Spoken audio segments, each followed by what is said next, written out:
Motivation will help you get started, but discipline is going to keep you on the road to your destiny. You got to be self-motivated. You got to find purpose in what you do by discovering personally meaningful goals and dreams. If you're going to be a successful student, if you're going to come out on top, you've got to start managing your time. You plan and you take action in pursuit of your goals and dreams. So let me tell you something. Everybody has a dream, but there is a behavior that must follow your belief system. Remember this, behavior follows belief. If you have not been able to change your behavior to match your dream, then you need to go back and examine your belief. Because 10 times out of 10, if you can't change your behavior to match your dream, then you don't believe. When somebody believes, everything changes. The time is coming where you are going to feel like giving up, where you are going to have to remember why you started. You got to dig deep and learn how to create possibilities for yourself when nobody gives you an opportunity. You have to turn your mess into your message.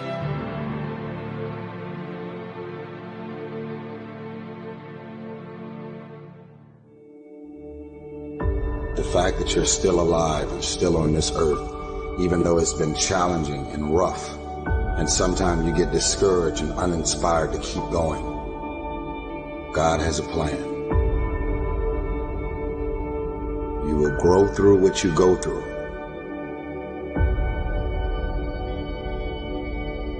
Don't be sad, be grateful.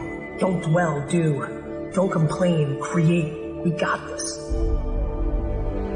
As long as there's breath in my lungs, there's hope in our hearts, and giving up's not an option. You and I and we, no matter what your unique situation, your storm, your struggle, your trauma, your abuse, your wounds, your scars, no matter what they are, you are not a product of your past. You are not a product of your environment or your current unique situation, but you are always a product of how do we navigate through our storm. And so we're all waiting for perfect. It's an illusion that will never come to you, and it's an excuse to never show up and play. Your story is not meant to be your fortress. Your story is meant to be your fuel. You cannot win the war against the world if you can't win the war against your own mind. That dream is not going to wait and say, take a breather. It's going to say, come catch me. Catch me if you can. You got to block out all of the noise around you that's going to tell you can't do it. Just believe that you can. Tell yourself, I am more than my circumstances. I am more than my demons. I am great, and I will give my gift to the world. Because this is what I was born to do. Go get it, son. Go get it. Be sweet. Go get it. Be sweet. Go get it. Be sweet. Go get it. Be sweet. Go get it, son. If you're going to see it, if you're going to see breakthrough, then you are going to have to be okay with the process that is required. The one thing you need to do to go where you've never gone before, to have what you've never had before, is to change the way you think. You're at the edge, watching someone else live, wondering what it's going to be like when you jump without ever jumping. And I'm just here to tell you, jump. Believe that you can. Believe it's possible for you to have it. Don't lay on your back. Anything that comes your way, you got to be prepared to accept the challenge and go through it. And stop thinking about the negative. Stop talking about the negative. Ask yourself, what would amazing look like for you? As long as that heart is pumping blood, you're not dead yet. They haven't put rose petals on your box yet. To pursue purpose. And we all got a purpose. Every one of you in this room, we're born to not just exist, but to experience life. Every one of you in this room, you were born to leave your fingerprints on history. Stress, fear, and discomfort all promote growth. The more often you willingly place yourself in the uncomfortable, the more you'll find moments of progress, moments of growth. You'll get better, stronger, and more confident.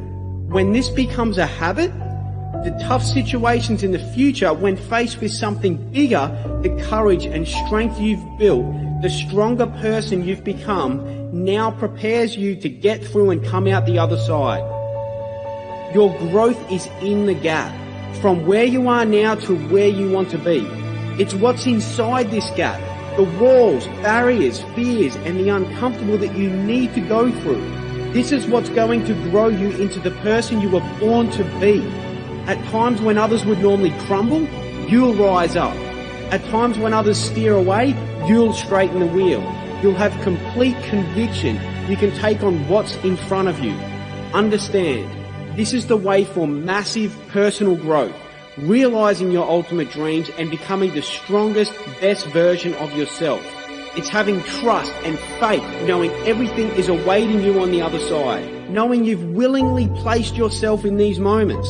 Ask yourself, when was the last time I stepped into the uncomfortable, stepped out of my comfort zone? Are you still getting frustrated that your dreams are taking longer than expected?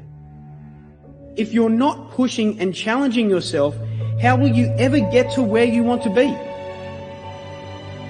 Many people just see the upsides of a goal. Many people just see the upsides of a dream, of a vision. They don't accept the struggle, the walls, barriers, and fears they need to go through. You have to accept the downside. You have to accept the struggle. You have to accept the uncomfortable. I remember 5 years ago, I used to tell myself that I was flat out, that I was working as hard as possible. I look back at the me 5 years ago and laugh at what that guy used to do. It was pathetic, but at that time, I thought I was doing everything I could. You have to push yourself past the edge of your comfort zone. It's the only way to grow. It's having a balanced perspective on the highs and lows of realizing a dream in order for you to get to where you want to be, for you to close that gap. It can't all be red roses. You need to get uncomfortable. It's not going to be handed to you. And if it were, you wouldn't have the strength, confidence, and ability to handle it. Being handed a dream or working for it is two different types of people. Which one are you? You are battered, broken, and depleted. Some of you have been abandoned. Your greatest opponent is an enemy you cannot see, but you can feel that abandonment.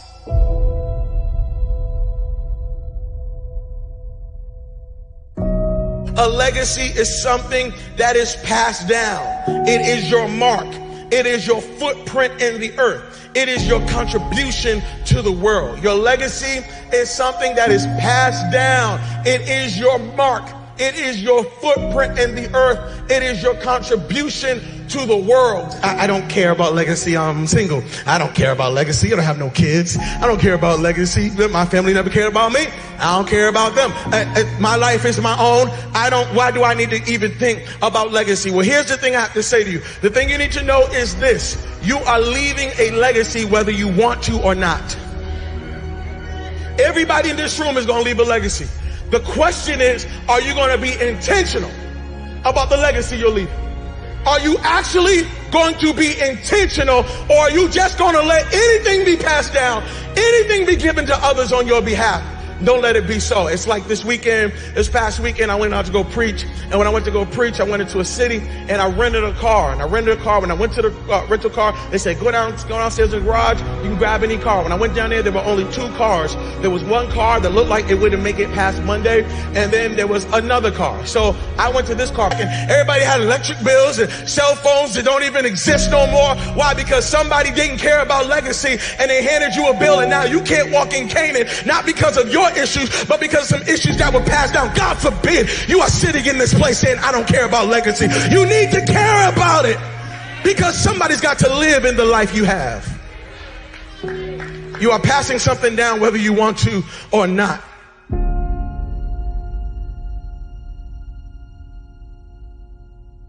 Why are you the only one who knows how to make that apple pie everybody love? Why are you the only one who knows how? So you mean to tell me, can't nobody else make that sweet potato pie recipe but you? So you're going to just die and you're not going to tell nobody what the secret was. Even Colonel Sanders left his secret. Now, come on now. Even Colonel Sanders said, y'all make some good chicken, but when I'm gone, y'all going to keep making it.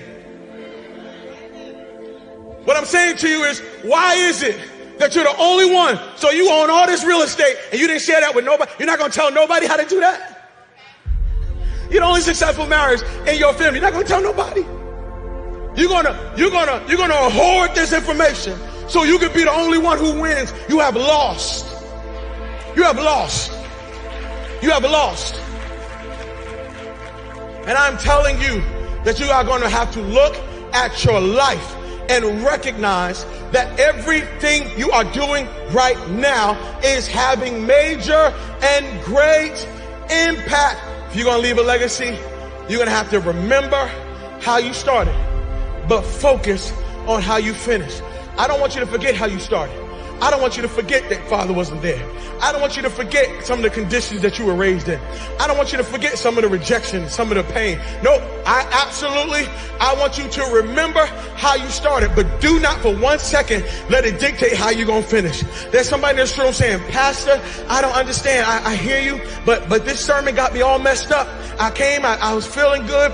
And then you done preached this sermon, and now I'm thinking about the 60 years of my life I've wasted. I'm thinking about the 60 years of hurt I caused. I'm thinking about the 60 years of stuff I did. I got some college student who's sitting here saying, Pastor, I wish I heard this word in my junior year in high school. I wish I heard this word in my sophomore year in high school, because I did some stuff as a sophomore that I'm still paying for now. I did some stuff as a senior that I'm still paying for now. Can I tell you something? Your yesterday may have been jacked up, but God knows how to take the old and make it new.